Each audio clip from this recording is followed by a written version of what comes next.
Close your eyes once again, and let the ancient wind lift you out of the present moment, carrying you back across centuries to an age where stone was not merely a building material, but a living language. In this age, walls were guardians, towers were ambitions cast into the sky, and every arch was a prayer frozen in time. Our journey begins at the dawn of the Middle Ages, when Europe was a patchwork of scattered settlements, dark forests, and uncertain futures. Yet within this uncertainty, humanity carved a story, one that still stands, weathered yet unbroken. This is the long, winding, luminous story of medieval architecture. Imagine the early morning mist drifting through a small village nestled among towering trees. The world feels young and fragile.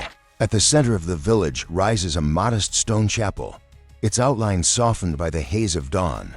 The stones are rough, heavy, and uneven, as though pulled straight from the earth's bones. This quiet structure embodies the earliest chapter of medieval architecture, the Romanesque style. Born from necessity, fear, and unwavering devotion. Step inside and feel how the space seems to pull inward. The walls are thick enough to withstand raids, storms, and the unknown threat of the wandering tribes that haunted medieval imagination. The windows are hardly more than slits, allowing only narrow rays of light to slip inside, making the shadows dance across the floor.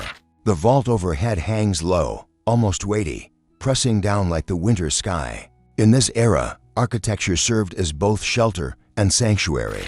The Romanesque church did not aim to dazzle, it aimed to protect. It whispered, "Here, behind these walls, you are safe." Yet even in these fortress-like forms, human aspiration flickered faintly. Something in the heart of humankind wanted more than survival. And so, slowly, the world began to change. Trade routes expanded like arteries across the continent, carrying spices, fabrics, stories, and new ideas. Wealth trickled into towns. Guilds formed, education grew, and people dared cautiously at first to look beyond the horizon. Then, in the middle of the 12th century, a transformation unlike any before erupted across Europe. Architects, monks, craftsmen, and dreamers collectively lifted their gaze and asked a single, powerful question: what if our buildings could rise toward heaven itself? Thus was born the extraordinary, luminous, daring style we now call Gothic architecture. Imagine the center of a thriving medieval city alive with the sounds of construction. The ground trembles beneath carts loaded with limestone blocks. Ropes creak as enormous stones are hoisted into the air. The master mason strides across the site, cloak whipping in the wind, calling out commands. Plans are unrolled, plans so ambitious that onlookers gasp in disbelief. Cathedrals taller than any building in living memory. Windows large enough to swallow walls whole. Roofs that seem too delicate to survive a storm, yet somehow do. The secret to this miracle lies in the invention of flying buttresses, elegant half-arches that leap from the ground and support the upper walls like outstretched wings. With the heavy weight now redirected outward, the once massive Romanesque walls can be thinned, opened, freed, and when they open, they become windows, vast, soaring, jewel-colored windows of stained glass. Now step inside such a cathedral. The effect is overwhelming, almost intoxicating. Light spills in not as a simple glow but as a symphony of colors.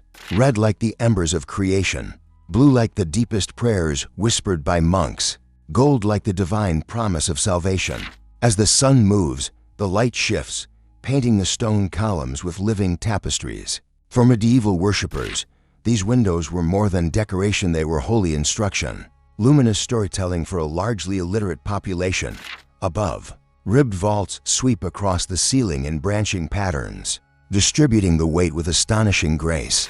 Columns shoot upward like trees in a sacred forest, their lines drawing your eyes heavenward. Spires pierce the sky outside, proclaiming faith and ambition to every traveler approaching the city from miles away. Everything, every curve, every angle, every shadow pulls the spirit upward. But medieval architecture was not shaped solely by devotion. Power and conflict played their role as well. Beyond the sanctuaries stood castles, the iron fists of the Middle Ages. Picture a castle perched on a cliff's edge, its stones darkened by centuries of rain and battle. The drawbridge creaks, the portcullis looms overhead like the jaws of a beast. Soldiers patrol the parapets, scanning the horizon for signs of approaching armies. Inside the keep, flickering torchlight reveals spiral staircases worn smooth by armored boots.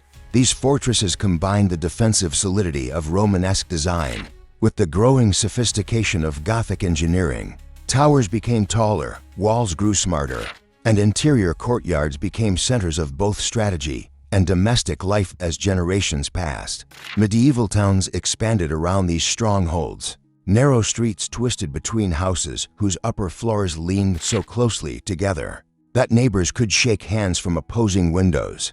Market squares filled with shouts, laughter, bargaining, and festival music. Aqueducts and bridges improved daily life, while town halls and guild buildings reflected civic pride. Architecture was no longer solely for kings and priests. It became a canvas upon which entire communities etched their identity. But time is always moving, always reshaping the world. By the late Middle Ages, Europe felt a stirring of intellectual curiosity. Scholars rediscovered ancient Greek manuscripts. Artists studied proportion, perspective, and the geometry of the human body. The universe, once explained purely through faith, now open to scientific inquiry. And architecture responded. Gothic verticality gently softened. Designs grew more balanced. Symmetry reasserted itself. Rounded arches resurfaced, not as a return to the Romanesque, but as the first breath of a new age, the Renaissance. In this transition, medieval architecture, after centuries of evolution, offered its final bow. It had carried society from fear to faith, from war to wonder, from darkness toward enlightenment. Yet even now, in our modern world, these structures endure. Walk into a 1,000-year-old cathedral, and you feel the heartbeat of a civilization that refused to be forgotten. Climb the ramparts of a lonely castle, and you sense the weight of decisions that once shaped entire kingdoms. Wander through a medieval town square, and you can almost hear the voices of merchants, pilgrims, and poets drifting back through time. Medieval architecture is a monument not only to craft, but to the human condition itself.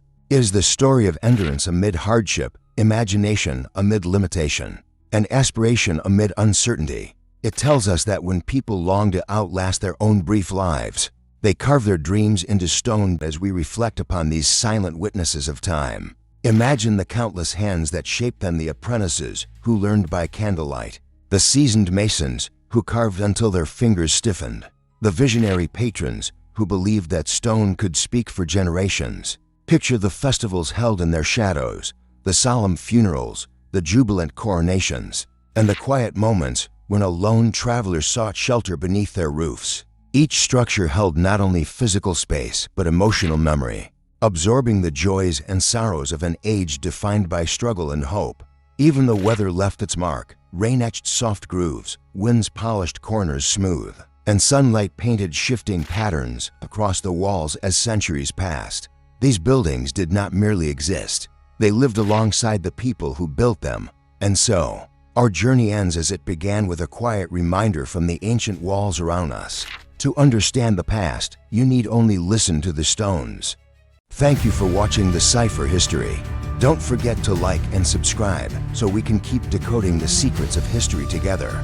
See you in the next mystery.